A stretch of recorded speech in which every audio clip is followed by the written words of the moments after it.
अस्सलामुअलैकुम, मैं हूं इब्रार हुसैन अस्तोरी और नाज़रीन, सुप्रीम कोर्ट से अचानक बड़ी खबर आ गई है। जस्टिस अतर मिनल्ला ने जस्टिस काजी फ़ाइज़ ईसा और नवाज शरीफ, साबिक आर्मी चीफ जनरल बाजवा गठजोड़ का पोल खोल दिया है। यकीनन इमरान खान के हवाले से ये मुकदमा है, नेब तरामीम का मुकदमा है।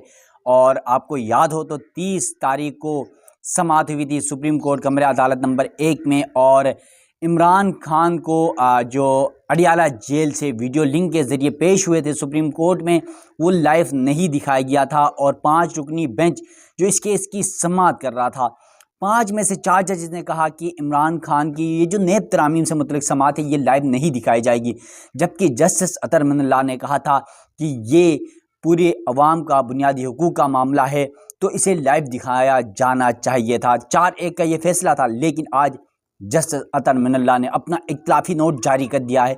इख्तिलाफी नोट में जहां पर अदलिया समेत सिस्टम को झंझोड़ा है, वहीं पर बाजवा, चीफ जस्टिस काजी फ़ाइज़ ईसा और नवाज शरीफ को भी रगड़े में लिया। इसके साथ साथ आपको ये बता दूं कि इमरान खान के हवाले से जो तारीफ़ें की हैं आज जस्टिस अतर मिनल्ला ने, उसके बाद तो ये समझ लें कि सोशल मीडिया में एक हलचल सी मची हुई है, मीडिया के अंदर हलचल सी मची हुई है। एक शोर जो है वो शुरू हो गया है कि अतर मिनल्ला ने ये क्या कर दिया, क्योंकि इमरान खान को अतर मिनल्ला ने ऐसे अलकाबात, ऐसे अल्फाजों से नवाजा है कि इसके बाद तो ऐसा लग रहा है कि शायद अगली बार जब समाअत होगी सुप्रीम कोर्ट में तो जस्टिस अतर मिनल्ला पर हुकूमत की जानिब से एतराज़ात भी उठाए जाएंगे, वकला की जानिब से एतराज़ात भी उठाए जाएंगे, क्योंकि अब तो इमरान खान की खुल के हिमायत में आ गए। यकीनन अगर इस पर बतौर कोर्ट रिपोर्टर अगर मैं बात कर लूँ कि अतर मिनल्ला ने क्या गलत बात की, हालांकि अतर मिनल्ला ने माजी के हवाले दिए हैं। आपको मैं भी थोड़ा सा हवाला बता देता हूँ कि जुल्फ़िकार अली भुट्टो का केस आपको याद हो तो कौन सा बुनियादी हुकूक का मामला था, कौन से पाकिस्तानी अवाम के हुकूक का मामला था, एक जुल्फ़िकार अली भुट्टो और पीपल्स पार्टी का मामला था।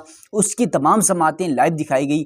क्या चीफ जस्टिस काजी फ़ाइज़ ईसा पीपल्स पार्टी से मोहब्बत कर रहे थे या फिर दिखावा कर रहे थे? आज इमरान खान की जब बारी आई तो ये नेब तरामीम तो है ही अवाम का मामला था, उसमें तो किसी शख्स का मामला है नहीं, क्योंकि नेब तरामीम से तो आपको याद हो तो जब ये फैसला आया था चीफ जस्टिस उमर अता बंदियाल की सरबराही में बेंच का, तो उस वक्त भी जस्टिस एजाज़ुल हसन की रिमार्क थे कि क्या 49 करोड़ से कम की जो करप्शन होगी क्या वो नेब के दस्तरस से बाहर कर दिया गया है, क्या अब नेब उस पर तहकीकात नहीं करेगा?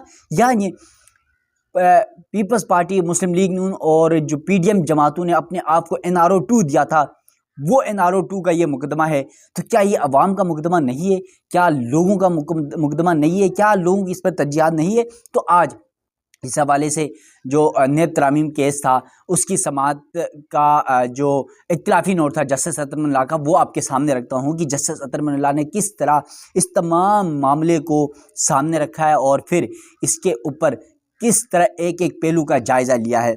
नाज़रीन, इसकी जो तफसीलात है वो आपके सामने रख लेता हूँ। नेब तरामीम करार देने के खिलाफ केस की जो कार्रवाई बराह रास्त नशर करने के हवाले से दरख्वास्त के मामले पर जस्टिस अतर मिनल्ला ने अपना इख्तिलाफी नोट जारी कर दिया।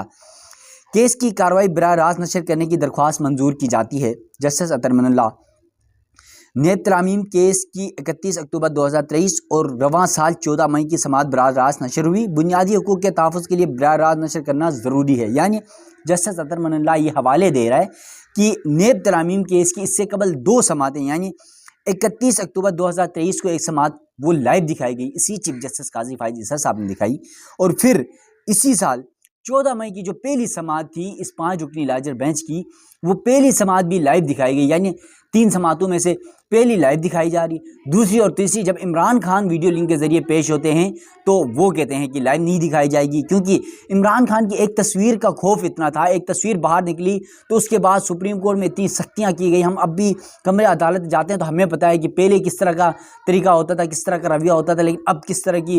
यार, एक इमरान खान जिसने सिस्टम को खंगाल के रख दिया, उसने सुप्रीम कोर्ट के जजेस यानी चीफ जस्टिस काजी फ़ाइज़ साहब को तो पता नहीं, शायद उनके सर पर जो है ना वो भूत सवार हो गए, जिस तरह इमरान खान एक भूत की तरह सवार हो गए।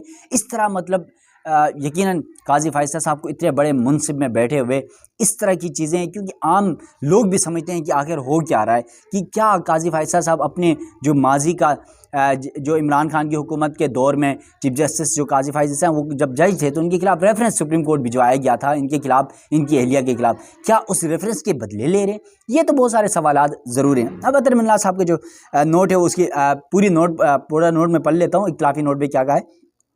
अब जस्टिस अतर मिन्नाह कहते हैं कि इमरान खान मुल्क की सबसे बड़ी सियासी जमात के सरबराह हैं। इमरान खान को लाइव दिखाना किसी कानून की खिलाफ वर्जी नहीं है।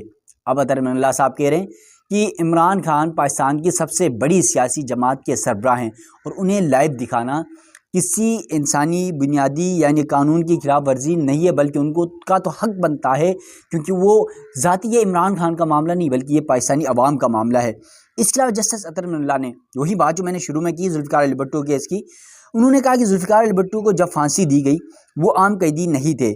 बेनज़ीर भुट्टो और नवाज शरीफ भी आम कैदी नहीं थे, जबकि साबिक वज़ीर-ए-आज़म के खिलाफ नेब इख्तियार का गलत इस्तेमाल करता रहा। यानी नेब साबिक वज़ीर-ए-आज़म के खिलाफ हमने देखा किस तरह वो करता रहा है, और फिर साबिक वज़ीर-ए-आज़म को अवामी नुमाइंदा होने पर तज़लील का निशाना बनाया गया, हिरासा किया गया। इमरान खान भी आम कैदी नहीं हैं। इमरान खान के कई मिलियन पैरोकार हैं। हालिया आम इंतखाबात के नताइज इसका सबूत हैं।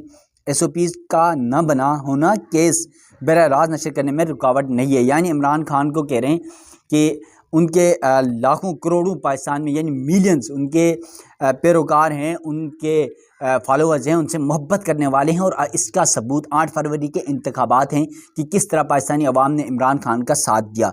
और फिर यहाँ पर जस्टिस अतर मिन्नाह का एक जो जुमला है यहाँ पर, जहाँ इमरान खान की वो तारीफ़ कर रहे हैं, वहाँ पर माजी में जुल्फ़िकार अली भुट्टो, बेनज़ीर भुट्टो और फिर नवाज शरीफ के हवाले से जो मुकदमात के हवाले दे रहे हैं, इमरान खान के मुकदमे को उससे मिला रहे हैं। उस पर एक जुमला का है कि SOPs का न बना होना किसी केस बराह रास्त नशर करने में रुकावट नहीं। यानी जस्टिस अतर मिन्नाह ये जुमला इसलिए कह रहे हैं कि जो इस केस में 30 मई की समाअत का तहरीरी हुक्मनामा आया था सुप्रीम कोर्ट में चीफ जस्टिस काजी फ़ाइज़ साहब ने, उसमें उन्होंने बराह रास्त यानी लाइव न दिखाने का नज़ला जस्टिस अतर मिन्नाह और जस्टिस मोहम्मद अली मज़हर पर डाल दिया था कि क्योंकि सुप्रीम कोर्ट में लाइव दिखाने या नहीं दिखाने के हवाले से मैकेनिज़्म सेट करने के लिए 2 रुकनी कमेटी बनी थी। उस कमेटी ने अभी तक तरीक़ाकार वाज़े नहीं किया, मैकेनिज़्म वाज़े नहीं किया, तो इस वजह से हम नहीं दिखा सकते। तो जस्टिस अतर मिन्नाह आज ये बात कह रहे हैं कि SOPs का न बना होना इस केस को बराह रास्त नशर करने में कोई रुकावट नहीं था। यानी चीफ जस्टिस काजी फ़ाइज़ की उन बातों को डिनाई कर रहे हैं जस्टिस अतर मिन्नाह। इसके अलावा जस्टिस अतर मिन्नाह अपने इख्तिलाफी नोट में लिख रहे हैं कि ये तासुर है कि इस्टेब्लिशमेंट और अदलिया के गठजोड़ की वजह से मुंतखब अवामी नुमाइंदों से बदसलूकी की जाती है। यानी ये सबके सामने है कि इस्टेब्लिशमेंट और अदलिया के गठजोड़, ये तो माजी से जाकर आज तक देख लें, खुद सियासी जमातें कहती हैं, मुस्लिम लीग नून कहती है, आज भी आप देख लें कि मुस्लिम लीग नून उस वक्त कहती थी कि बाजवा और इमरान खान मिले हुए हैं। फिर आपको याद हो तो फिर कहते थे कि साकिब निसार और इमरान खान मिले हुए। नवाज से मुस्लिम लीग नून कहती थी, आज मुस्लिम लीग नून को अदलिया और इस्टेब्लिशमेंट नज़र नहीं आ रही है। ये माजी में भी होता रहा है, इफ्तिखार चौधरी के दौर में भी, साकिब निसार के दौर में भी, सब कुछ होता रहा है। और आपको पता होना चाहिए कि जनरल बाजवा हो या उससे कबल जनरल जो भी मामला चलें इस्टेब्लिशमेंट के हवाले से, आपको पता है इस्टेब्लिशमेंट अदलिया का गठजोड़ ही पाकिस्तान की सियासत में हमेशा से इन्वॉल्व रहा है। इसके अलावा जस्टिस अतर मिन्नाह कहते हैं गैर इम्तियाजी सलूक की वजह से अवाम की नज़र में नेब की साख और गैर जानबदारी को शदीद नुकसान पहुँचा। नेब कानून के सबब लोगों को कई माह हता कि कई साल गिरफ्तार रखा गया। यानी नेब है भी काला कानून, सियासी जो है वो बदले लेने के लिए ये इस्तेमाल किया जाता है। नेब को हमेशा हमने देखा है माजी में। फिर नेब कहता है कि ट्रायल 30 दिनों में मुकम्मल होगा। नेब की वजह से मुल्क को नाकाबिल तलाफी नुकसान पहुँचा है।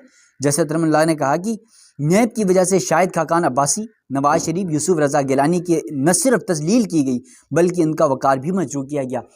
जस्टिस अतर मिन्नाह जहाँ पर इमरान खान के इस हक़ की बात करें, वहीं पर माजी के हवाले भी दे रहे हैं, साबिक़ वज़ीर-ए-आज़म नवाज शरीफ का भी दे रहे हैं, शाहिद खाकान अब्बासी का भी दे रहे हैं। इसके अलावा वो यूसुफ रज़ा गिलानी जो पीपल्स पार्टी के साबिक़ वज़ीर-ए-आज़म हैं, उनका भी हवाले दे रहे हैं कि उनकी भी तज़लील की गई। यानी ये नेब का काला कानून है, ये सबको पता है, और नेब को किस तरह इस्तेमाल किया जाता है, ये तमाम तर मामलात जस्टिस अज़हरुल्लाह ने सामने रखे। फिर जस्टिस अज़हरुल्लाह ने बड़े इंटरेस्ट से बात की कि इमरान खान ने साबिक़ army chief general Qamar Javed Bajwa को एक इंटरव्यू में सुपर किंग करार दिया।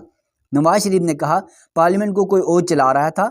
कमर जावेद बाजवा ने इन बयानात की तस्दीक भी की, अपने इदारे की सियासत में मुदाखलत को तस्लीम किया। यानी जस्टिस अतरमल्ला इस बात का हवाला दे रहे हैं कि जिस तरह जनरल बाजवा ने अपने जिस तरह एग्री किया, चीज़ों को माना, उससे लगता है कि जो इस्टेब्लिशमेंट का इदारा है या फ़ौज का जो इदारा है वो हमेशा से सियासी जो इदारे हैं वहाँ पर इन्वॉल्व रहा है, और ये जस्टिस अतरमल्ला कहना चाह रहे हैं। और यकीनन जिस तरह ये अल्फाज हैं उनके अपने एग्जैक्ट अल्फाज हैं कि अपने इदारे को सियासत में मुदाखलत को तस्लीम किया। यानी बाजवा ने अपने इदारे को सियासत में मुदाखलत के हवाले से जो है वो उन्होंने एग्री किया।